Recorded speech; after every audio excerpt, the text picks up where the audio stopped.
قیامت سے پہلے ایک ایسا رمضان آئے گا جو اس دنیا کا آخری رمضان ہوگا۔ ہمارے نبی محمد صلی اللہ علیہ وسلم نے قیامت کی ایک آخری نشانی بتائی، جس میں انہوں نے فرمایا کہ ایک ایسا رمضان آئے گا جس میں لوگوں کو بہت ہی ڈراونی اور خوفناک آواز سنائی دے گی، جسے سن کر انسانوں کے ساتھ ساتھ ساری دنیا کی مخلوق ڈر جائے گی اور اس آواز کی کھوج میں لگ جائے گی، لیکن انہیں کچھ بھی نہیں ملے گا۔ محمد صلی اللہ علیہ وسلم نے فرمایا کہ جس رمضان میں اتنی خوفناک آواز سنائی دے اور جس کی کھوج نہ ہو سکے تو اس کے بعد اپنے گھر میں 1 سال کا کھانا جمع کر لینا، کیونکہ اس کے بعد دنیا سے رزق اٹھا لیا جائے گا، اور اس طرح کا رمضان اس دنیا کا آخری رمضان ہوگا، اور یہ بابرکت مہینہ پھر کبھی نہیں آنے والا، اور یہ دنیا ہمیشہ کے لیے خاموش ہو جائے گی۔ اور آپ اس ویڈیو کو زیادہ سے زیادہ شیئر کریں۔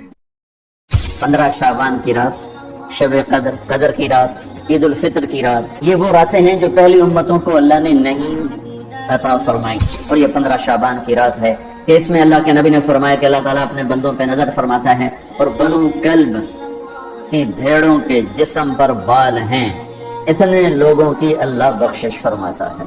اور اس رات کو میرے نبی کی صبح کو روزہ رکھتے تھے، 15 شعبان کا روزہ، پچھلی 15 سے اس 15 کے درمیان جتنے گناہ ہوتے ہیں سب کی معافی کروا دے۔ جتنی بھی یہ عبادات کی رات ہے، اس میں کوئی اجتماعی نہیں آؤ بھائی صلاۃ تسبیح پڑھیں اور آپ اکٹھے بیٹھ کے